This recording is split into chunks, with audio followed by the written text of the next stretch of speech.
कहानी की शुरुआत में हम विशालकाय एस्टेरॉइड्स को देखते हैं जो तेजी से एक स्पेसशिप की ओर बढ़ रहे थे। पर शिप के एडवांस सिस्टम ने इस खतरे को पहले ही भांप लिया और टक्कर से बचने के लिए डिफेंस सिस्टम एक्टिवेट कर दिया। लेकिन शिप और एस्टेरॉइड्स के बीच टकराव इतना जबरदस्त था कि कुछ देर के लिए सिस्टम बंद पड़ गया और शिप के परखच्चे उड़ गए। लेकिन शिप इतनी एडवांस थी कि उसके सेल्फ रिपेयरिंग सिस्टम ने फिर से खुद को ठीक कर लिया। लेकिन इस टकराव की वजह से एक पैसेंजर का स्लीपिंग पॉड खराब हो जाता है और वो अपनी 30 साल लंबी गहरी नींद से जाग उठता है। इस पैसेंजर का नाम था जिम प्रेस्टन। होश में आते ही शिप की आर्टिफिशियल इंटेलिजेंस ईव ने उसका स्वागत किया और उसे बताया कि उसने 120 सालों का लंबा सफर पूरा कर लिया है। ईव ने उसे ये भी बताया कि अब वो 2 महीनों में होमस्टेड प्लेनेट पर पहुंचने वाले हैं। सालों तक गहरी नींद में रहने की वजह से जिम के सिर में तेज दर्द हो रहा था और उसे चक्कर आ रहे थे। ईव ने उसे एक लिक्विड दिया जिसे पीते ही उसका शरीर फिर से नॉर्मल होने लगा। इसके बाद वह उस हॉल में आया जहां मिशन पूरा होने के बाद सभी टीम मेंबर्स को मीटिंग के लिए इकट्ठा होना था। आर्टिफिशियल इंटेलिजेंस ऐसे बात करता है जैसे सभी लोग वहां मौजूद हों। जिम ने पूछा, मैं यहाँ अकेला क्यों हूँ, बाकी सब कहाँ हैं? पर उसे कोई जवाब नहीं मिला। जल्द ही उसे एहसास हुआ कि यहाँ कुछ तो गड़बड़ है। उसने चारों ओर आवाज लगाई पर उसे कोई इंसान नहीं दिखाई दिया। इसके बाद वह कंट्रोल रूम की ओर बढ़ा लेकिन वहां भी कोई नहीं था। जिम ने सिस्टम से किसी जिंदा इंसान से बात करने की गुजारिश की, जिस पर सिस्टम ने उसे मैनेजर के पास भेज दिया। लेकिन जब वह वहां पहुंचा तो वहां भी कोई नहीं था। पूरा एरिया खाली पड़ा था। उसने जब जहाज के सिस्टम से जानकारी निकालनी शुरू की तब उसे पता चला कि शिप अब तक 30 साल का सफर तय कर चुकी है और होमस्टेड तक पहुंचने में अभी 90 साल और लगेंगे। इसका मतलब था कि जिम तय समय से पूरे 90 साल पहले ही जाग गया था, जबकि बाकी सभी लोग अब भी गहरी नींद में थे। वो शिप में हुई इस खराबी के बारे में धरती के लोगों को बताना चाहता था, इसलिए जिम ने एक वीडियो रिकॉर्ड किया। लेकिन जब उसे पता चला कि उसके मैसेज का जवाब आने में 55 साल लग जाएंगे तो वह अंदर से टूट गया। इसका मतलब था कि अब उसे इस विशाल जहाज पर अगले 55 साल बिना किसी मदद के अकेले ही बिताने होंगे। तभी उसे किसी की परछाई दिखाई दी। उसे लगा कि शायद कोई इंसान है। जिम जल्दी से उसके पास पहुंचा, लेकिन करीब आने पर उसे पता चला कि वो एक रोबोट है और उसका नाम आर्थर है। कुछ देर बाद जिम कैफेटेरिया में खाना खाने पहुंचा, लेकिन उसे अपना पसंदीदा खाना नहीं मिला क्योंकि वो सिर्फ कोल्ड क्लास पैसेंजर्स के लिए था।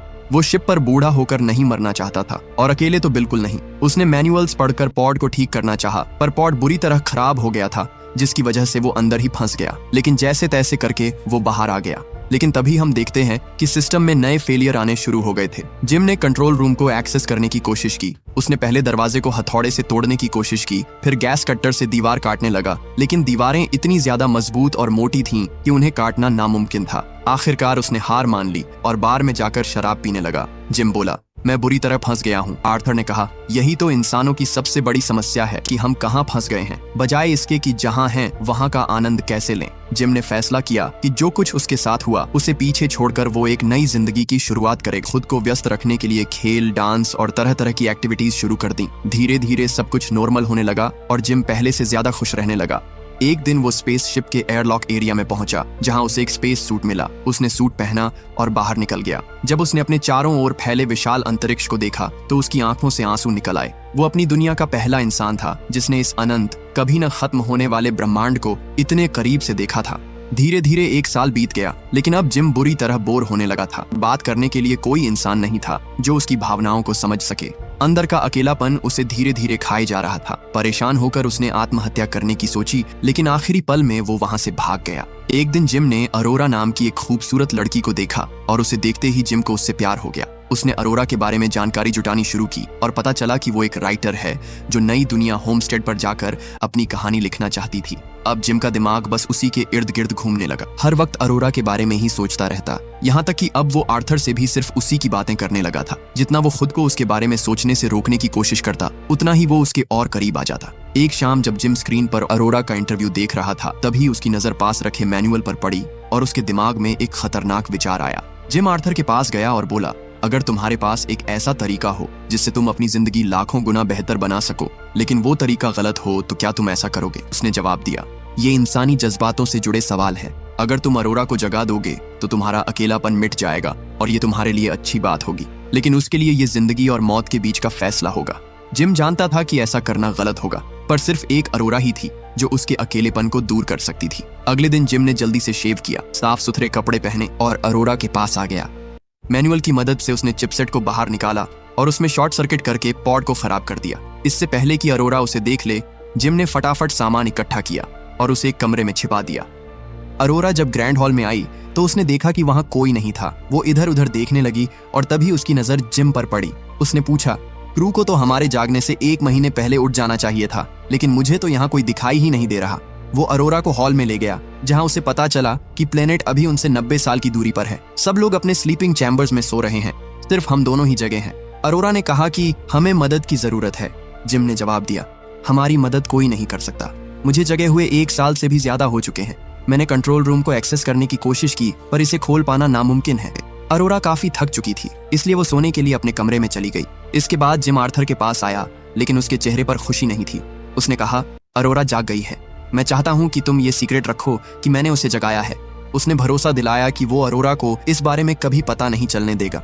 अगले दिन अरोरा ने सिस्टम को अपने पॉड के खराब होने की शिकायत की और उसे ठीक करने में मदद मांगी। लेकिन तभी जिम वहां आ गया और उसने अरोरा को अपने साथ लंच पर चलने के लिए कहा। इसी बीच शिप में फिर से सिस्टम फेलियर्स आने लगे, लेकिन किसी ने इस पर ज्यादा ध्यान नहीं दिया। अरोरा ने देखा कि जिम ब्रेकफास्ट में बिल्कुल बेसिक चीजें खा रहा था। जब उसे पता चला कि जिम कोल्ड क्लास पैसेंजर नहीं है और वो पिछले 1 साल से यही खाना खा रहा है, तो उसे जिम के लिए थोड़ा बुरा लगा। इसके बाद अरोरा ने उसे कोल्ड क्लास का ब्रेकफास्ट लाकर दिया। अरोरा को लगा कि शायद डिस्पेंसरी में उसे कुछ ऐसा मिल जाए जो उन्हें गहरी नींद सुला सके, लेकिन जिम ने बताया कि वहां ऐसा कुछ नहीं है। शिप के गोडाउन में खेती और मशीन के कुछ स्पेयर पार्ट्स हैं और कंट्रोल रूम को बिना क्रू मेंबर की आईडी के खोला नहीं जा सकता। मैंने जी तोड़ कोशिश की, सब कुछ आजमाया, पर कोई फायदा नहीं हुआ। हम यहाँ फंस चुके हैं। अरोरा को उम्मीद थी कि वो फिर से सब ठीक कर सकती है। वो डिस्पेंसरी में गई, पर वहां उसे कुछ भी ऐसा नहीं मिला जो उसे फिर से सुला सके। अब अरोरा भी हार मान चुकी थी। उसे लगने लगा था कि अब वो उस जगह कभी नहीं पहुंच पाएगी जहां उसने नई जिंदगी के सपने देखे थे। अपने अकेलेपन को कम करने के लिए अरोरा ने डायरी लिखना शुरू कर दिया। उस डायरी में वो अपने स्लीपिंग पॉड के खराब होने से लेकर जिम से मुलाकात और इस लंबे सफर के दौरान होने वाली हर छोटी बड़ी घटना का जिक्र करती थी। एक दिन वो जिम का इंटरव्यू लेती है और पूछती है कि तुम यहाँ क्यों आए। जिम ने कहा, धरती पर जब कोई चीज टूट जाती है तो लोग उसे फेंक देते हैं। ये दुनिया अब भी बन रही है। यहाँ मैं जैसे चाहूँ वैसे अपना घर बना सकता हूँ, बिना किसी नियम, बिना किसी रोक टोक के। अरोरा ने बताया कि उसने रिटर्न टिकट लिया था। 1 साल होमस्टेड ग्रह पर बिताने के बाद मुझे धरती पर वापस लौटना था। मैं वहां जाकर एक किताब लिखती, ऐसी किताब जिसे हर कोई पढ़ता। लेकिन अब मुझे नहीं लगता कि मैं वो किताब कभी लिख पाऊंगी। उसे इस तरह उदास देख जिम उसे क्लब ले गया जहां उन्होंने खूब डांस किया। उसने अरोरा को आर्थर से मिलवाया ताकि उसे अकेलापन महसूस ना हो। अब वो दोनों साथ में फुटबॉल खेलते, फिल्में देखते और हर शाम डांस करते थे। कुछ ही दिनों में सब कुछ नॉर्मल हो गया और अरोरा पहले से कहीं ज्यादा खुश रहने लगी। अब उसे जिम पसंद आने लगा था। जिम भी उसे अपने दिल की बात बताना चाहता था। एक दिन उसने जहाज के टूटे फूटे कबाड़ से एक सुंदर टॉवर बनाया और अरोरा को गिफ्ट किया। उसे देखकर अरोरा बहुत खुश हुई। उस दिन जिम ने उसे अपने साथ डेट पर चलने के लिए पूछा और अरोरा ने मुस्कुराते हुए हाँ कह दिया।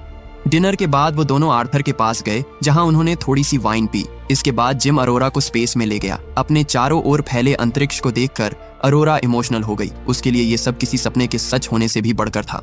कुछ समय तक स्पेस में रहने के बाद वे दोनों वापस शिप में लौट आए, जिसके बाद उन्होंने वो रात एक दूसरे के साथ गुजारी। जिम अरोरा का साथ पाकर काफी खुश था और अरोरा भी मानो सब कुछ भूल सी गई थी। एक शाम जब वे दोनों हॉल में बैठे थे तो स्पेस शिप एक विशाल लाल तारे के बेहद करीब से गुजरा। उस नजारे को देखकर दोनों के चेहरे खुशी से चमक उठे। उनके लिए ये किसी सपने से कम नहीं था। अनंत ब्रह्मांड की इस खूबसूरती को इतने करीब से देखने वाले अब वो पहले इंसान बन चुके थे।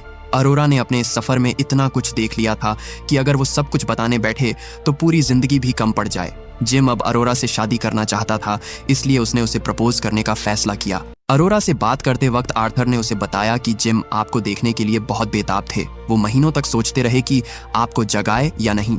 ये उनकी जिंदगी का सबसे मुश्किल फैसला था, लेकिन अब सब ठीक लग रहा है। जब जिम वापस लौटा तो अरोरा के चेहरे के भाव देखकर वो समझ गया कि उसे सब पता चल चुका है। उसने अरोरा से बात करने की कोशिश की, लेकिन अरोरा ने उसे खुद से दूर रहने को कहा। ये सच्चाई अरोरा के लिए किसी सदमे से कम नहीं थी। उसने कमरे में रखा गमला खिड़की पर दे मारा और फूट फूट कर रोने लगी।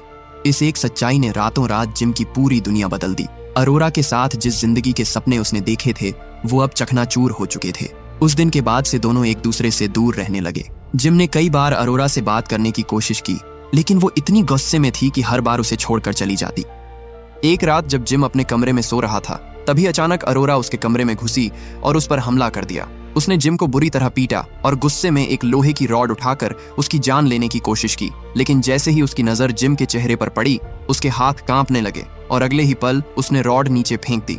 जिम को अपने फैसले पर बहुत पछतावा था। उसने अरोरा से माफी मांगी, लेकिन अरोरा का दिल अब टूट चुका था। एक तरफ जिम उसे खोना नहीं चाहता था और दूसरी तरफ अरोरा उससे इस कदर नाराज थी कि अब वो उसकी शक्ल तक देखना नहीं चाहती थी। अब जहाज पर ऐसा कोई नहीं बचा था जिससे वे दोनों बात कर सकें, सिवाय आर्थर के। इसलिए उन्होंने अपने अपने दिन तय कर लिए कि कौन कब आर्थर से मिलेगा, ताकि उन्हें एक दूसरे की शक्ल तक न देखनी पड़े। एक शाम जब जिम पॉड को ठीक करने के बारे में सोच रहा था, तभी अचानक उसके कमरे की लाइट चली गई और स्क्रीन पर ग्लीचेस आने लगे। शिप का डायग्नोसिस सिस्टम फेल हो चुका था, जिसकी वजह से शिप में आने वाले फेलियर बढ़ते जा रहे थे। हालांकि कुछ देर बाद सिस्टम ने खुद को रिपेयर कर लिया और लाइट्स फिर से आ गई। उधर हम अरोरा को देखते हैं, जो धरती पर मौजूद अपने दोस्तों के पुराने वीडियोस देख रही थी। वो जिंदगी में कुछ नया करना चाहती थी, लेकिन धरती पर यह मुमकिन नहीं था। जिम ने भले ही उसे जगाकर गलत किया था, लेकिन वही एक इंसान था जिसके साथ वो इतनी खुश रही। हालांकि वो अब भी जिम से नाराज थी।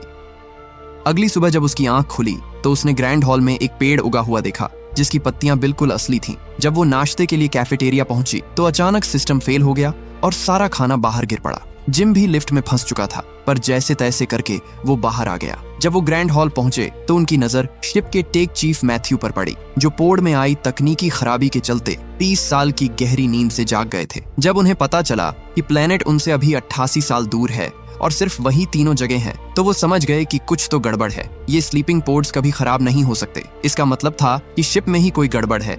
जब वे गड़बड़ी का पता लगाने के लिए कंट्रोल रूम पहुंचे तो उन्होंने देखा कि शिप का डायग्नोसिस सिस्टम पूरी तरह से फेल हो चुका था, यानी अब उन्हें खुद से ही गड़बड़ी का पता लगाना होगा। मैथ्यू ने उन्हें 2 स्लेट्स दी और उन्हें अलग अलग स्टेशनों पर इंस्टॉल करने के लिए कहा, ताकि डेटा को सिंक करके गड़बड़ी का पता लगाया जा सके। स्लीपिंग पॉड्स की जांच करने पर मैथ्यू को पता चला कि जिम के पॉड में लगी घड़ी की चिप जल गई थी, लेकिन अरोरा के पॉड के साथ ऐसा नहीं था। उसके पॉड को जानबूझकर खराब किया गया था। डेटा सिंक करने पर उन्हें पता चला कि सिस्टम में हर जगह खराबी है, लेकिन कोई भी सिस्टम पूरी तरह बंद नहीं हुआ है। मैथ्यू की तबीयत ठीक नहीं थी, इसलिए उसने रिपेयरिंग का काम अगले दिन करने का फैसला किया। उस रात अरोरा ठीक से सो नहीं पाई। जब वो तैरने के लिए पूल के पास पहुंची तो अचानक सिस्टम फेल हो गया और पूरी शिप बंद पड़ गई। कुछ ही पलों में शिप का एंटी ग्रेविटी सिस्टम एक्टिवेट हो गया। पूल का पानी धीरे धीरे उठकर एक विशाल पानी के बुलबुले में बदल गया और अरोरा उसके अंदर फंस गई। उसने बाहर निकलने की कोशिश की, लेकिन एक लहर ने उसे फिर से अंदर धकेल दिया। उधर जिम, जो गहरी नींद में था, जब उसकी आंख खुली तो उसने देखा कि सिस्टम फिर से बंद हो चुका है, लेकिन वो कुछ कर पाता इससे पहले ही सिस्टम ने खुद को रिस्टार्ट कर लिया और जैसे ही शिप दोबारा चालू हुई, हवा में तैर रहा सारा पानी नीचे आ गिरा, जिससे अरोरा की जान बच गई। डेटा सिंक करने पर उन्हें पता चला कि सिस्टम चिप्स के जलने की वजह से फेल हो रहे हैं और शिप के कई हिस्से जरूरत से ज्यादा काम कर रहे हैं। अगर इन्हें जल्द ठीक नहीं किया गया तो मिशन पूरी तरह फेल हो सकता है और वो हमेशा के लिए अंतरिक्ष में फंस सकते हैं। मैथ्यू ने कहा कि डायग्नोसिस सिस्टम्स फेल हो चुके हैं, इसलिए अब उन्हें खुद ही असली समस्या का पता लगाना होगा। लेकिन इतना कहने के तुरंत बाद ही वो बेहोश होकर जमीन गिर पड़ा।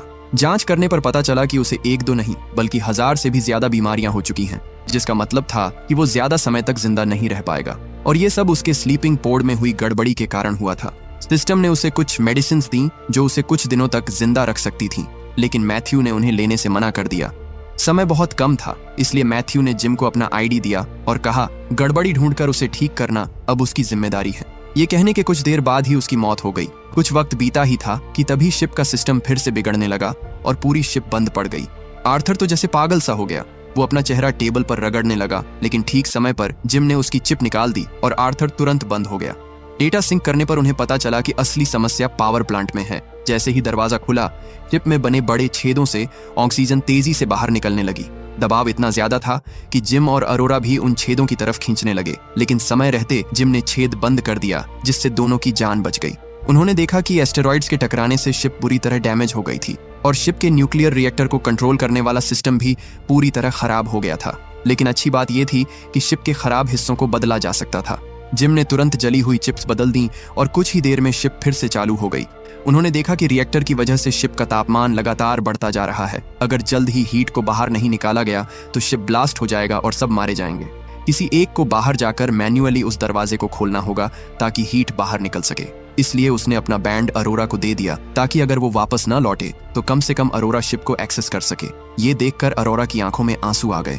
उसने जिम से कहा, तुम्हें वापस आना ही होगा। जब अरोरा वापस अंदर आई तब तक तापमान इतना बढ़ चुका था कि लीवर छूते ही उसके हाथ जल गए। उसने जल्दी से अपनी शर्ट उतारी और उसे लीवर पर लपेट दिया ताकि वह उसे पकड़ सके, लेकिन तभी एक गर्म धातु का टुकड़ा उछलकर सीधा उसके हाथ में घुस गया।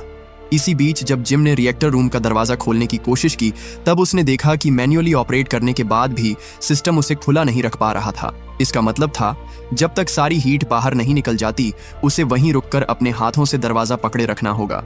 अरोरा जानती थी कि रिएक्टर को ऑन करना बेहद जोखिम भरा है। अगर उसने ऐसा किया तो शायद वो जिम को फिर कभी ना देख पाए, लेकिन अब वक्त बहुत कम था। जैसे ही जिम ने इशारा किया, अरोरा ने तुरंत रिएक्टर चालू कर दिया।